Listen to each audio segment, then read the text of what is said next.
It's one of the great consolation passages of all time. Come to me, all who labor and are heavy laden, Jesus says, and I will give you rest. You can find it etched on tombstones or worked into stained glass windows or maybe even stitched in needlepoint and hung in a church parlor. It's a wonderful promise, a comforting promise to which many of us turn when our burdens seem impossible to bear, when our best efforts to cope with them have failed and we're close to collapsing.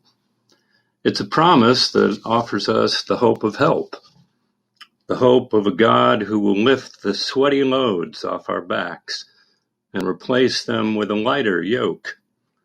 Lighter because it yokes us with one who is greater than we are, and with whose strong help we can bear any burden. That's what the passage means to so many of us today. But it meant something different when Jesus first said it.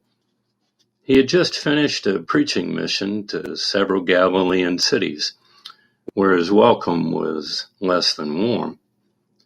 The people in those cities were smart and capable.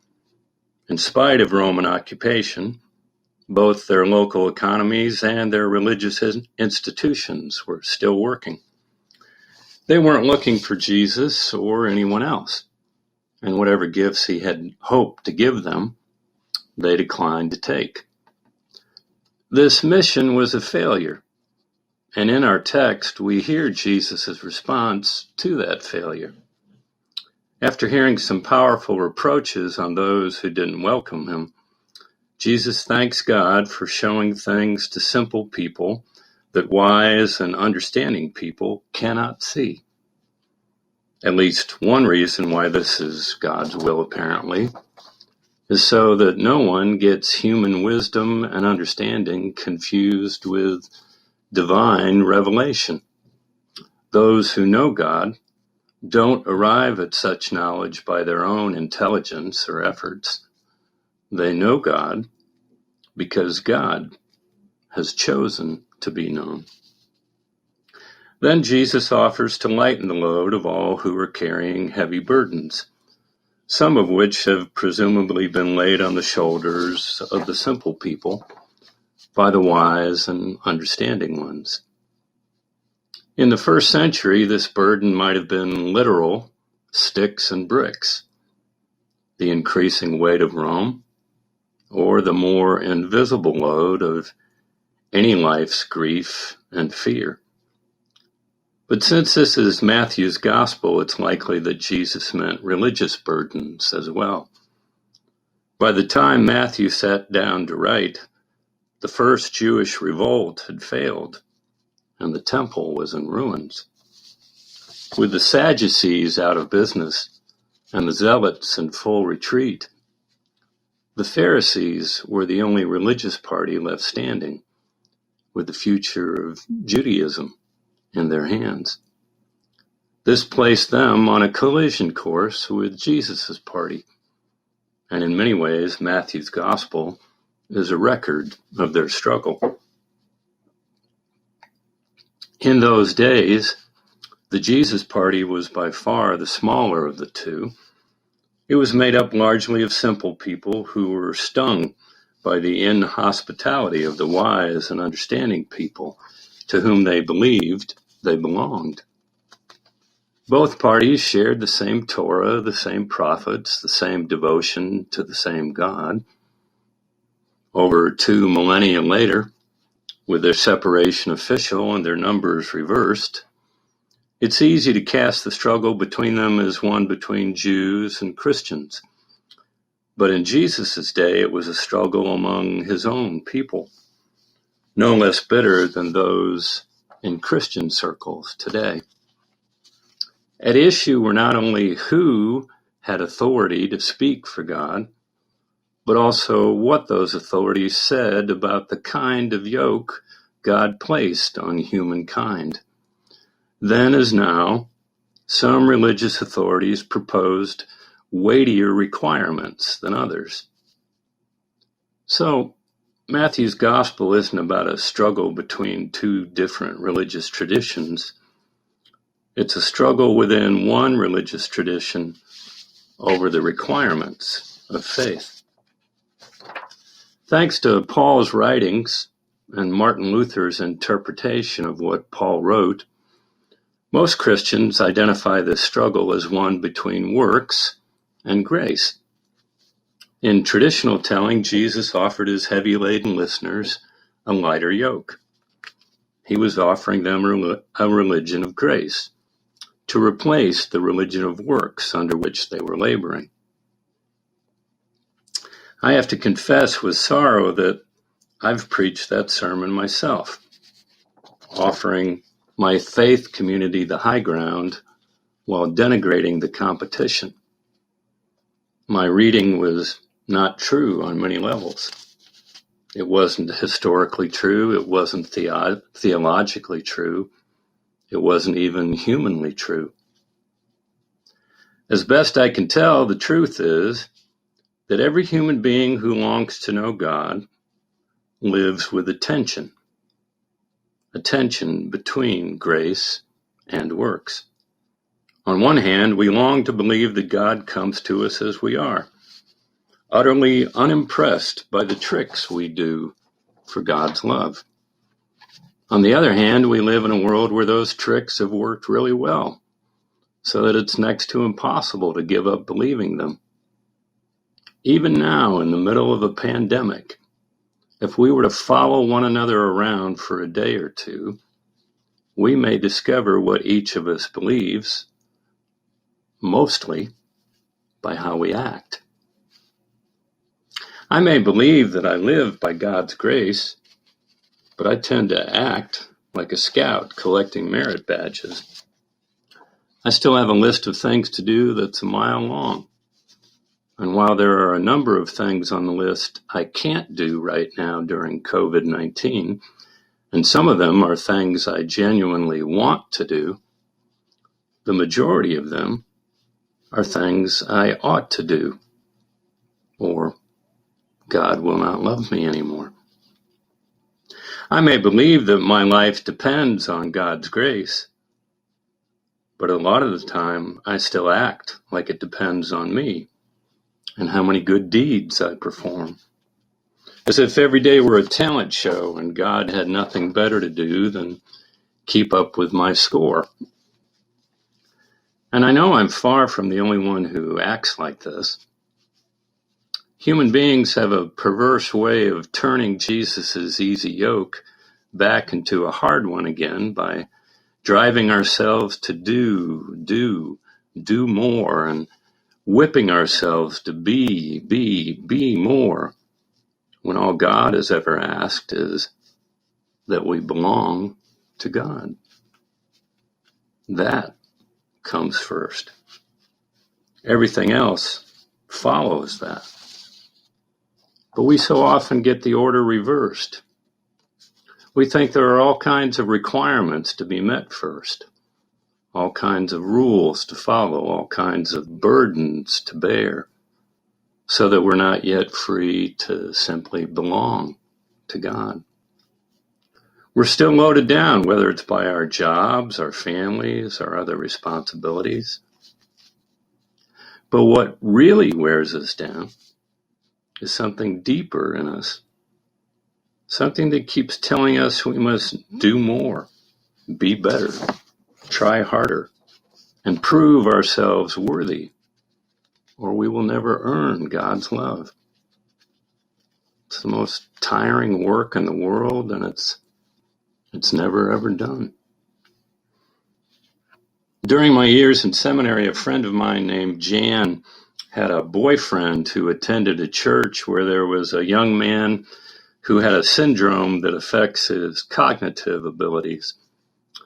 Among the challenges this posed, both for him and those around him, was that he didn't always make good choices for himself. And this sometimes made his road pretty rough. At a worship service she attended there, in which they celebrated the ordination of one of the church's pastors, this young man was among those who spoke. Jan told me it was sometimes difficult to follow the thread of what he was saying, but she was struck, truly struck, when he said that the newly ordained pastor had helped him understand how God wants us to make things easier for ourselves, not harder. She commented to her boyfriend afterward how those particular words had touched her.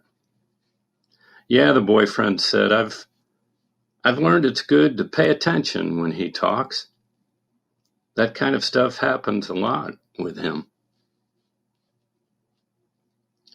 Make things easier, not harder.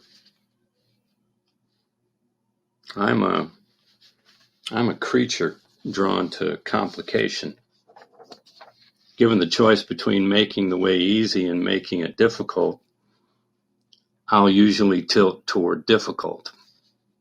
I've learned my soul often needs to have something to push against, something to forge and form it.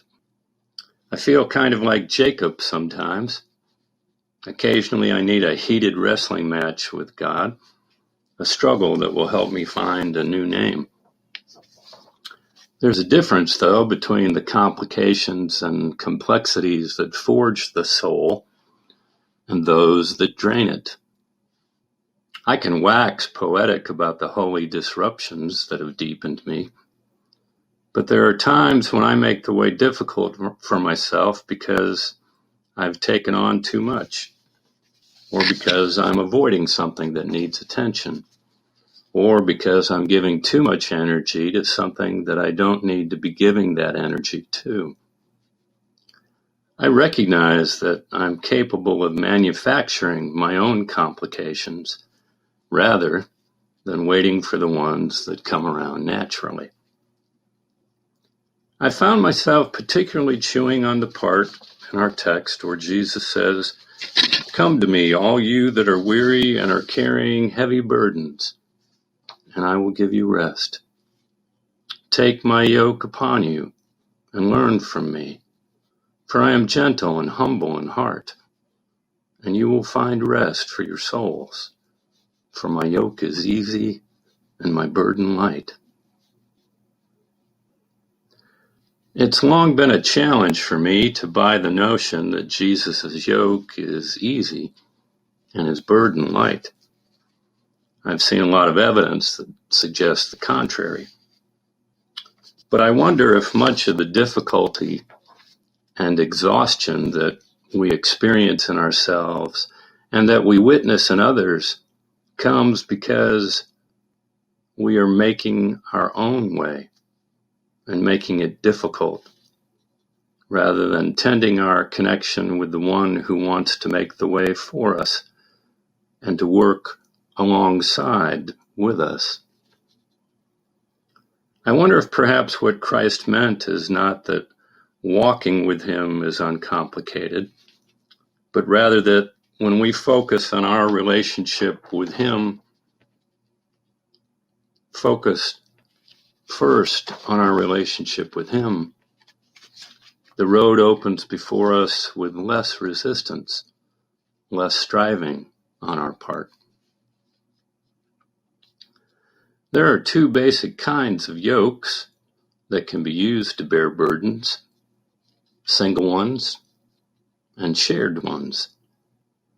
The single ones are very efficient. By placing a yoke across the shoulders and fitting buckets hung from poles on each side, human beings can carry almost as much as donkeys. They will tire easily and have to sit down to rest, and their shoulders will ache all the time.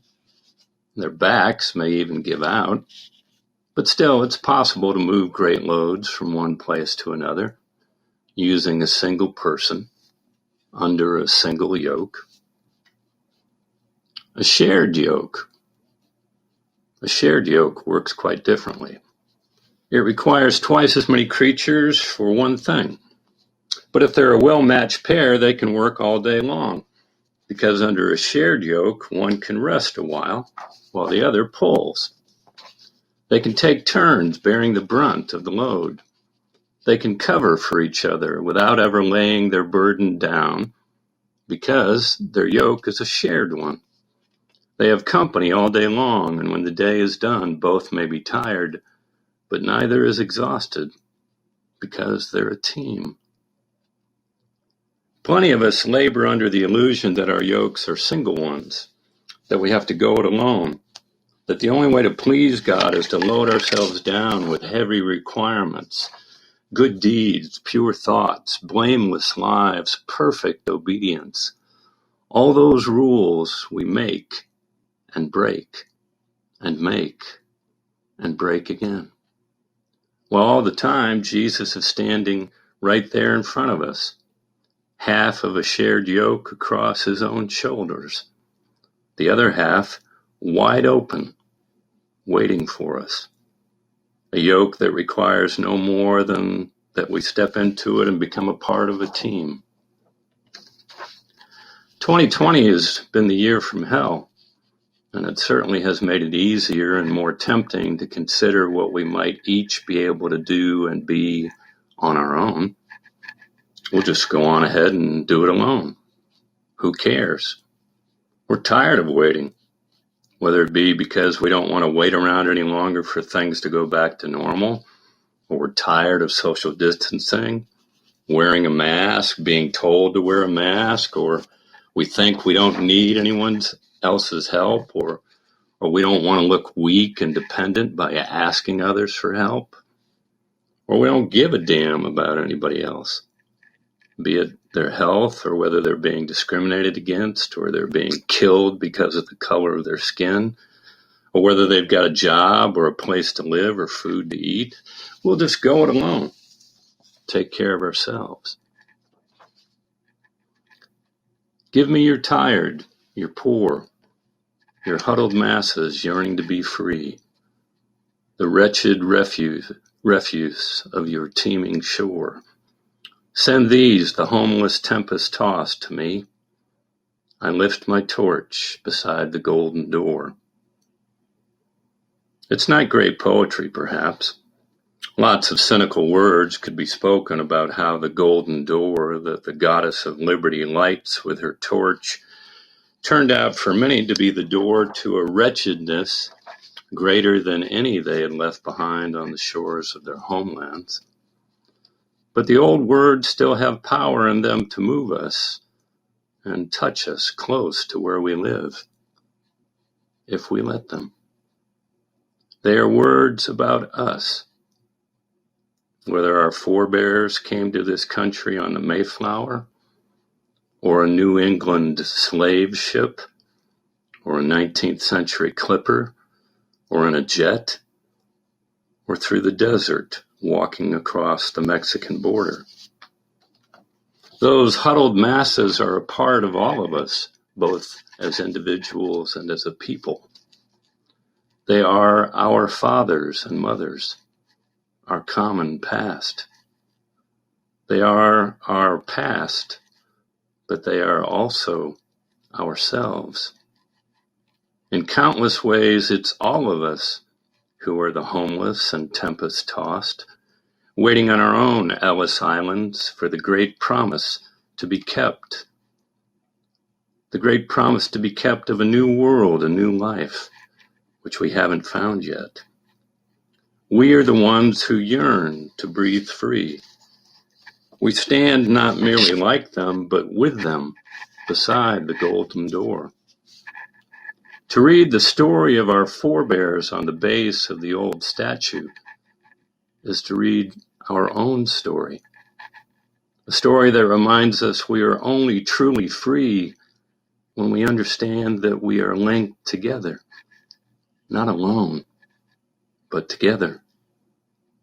We are only truly free when we work together. We are only truly free when we open ourselves up to each other, stand by one another, love and honor and cherish one another. Come to me, all who labor and are heavy laden, and I will give you rest. Those words have weathered the centuries really well. They assure us that God offers us a relationship where we can share our loads, even the heaviest ones, by being willing to share them together. The yoke is really a wide open one. It's offered to all of us. So I think it's really a question as to whether it fits. If the yoke fits, hey, if the yoke fits, take my yoke upon you and learn from me, for I am gentle and lowly in heart, and you will find rest for your souls. For my yoke is easy and my burden is light. Thanks be to God. Amen.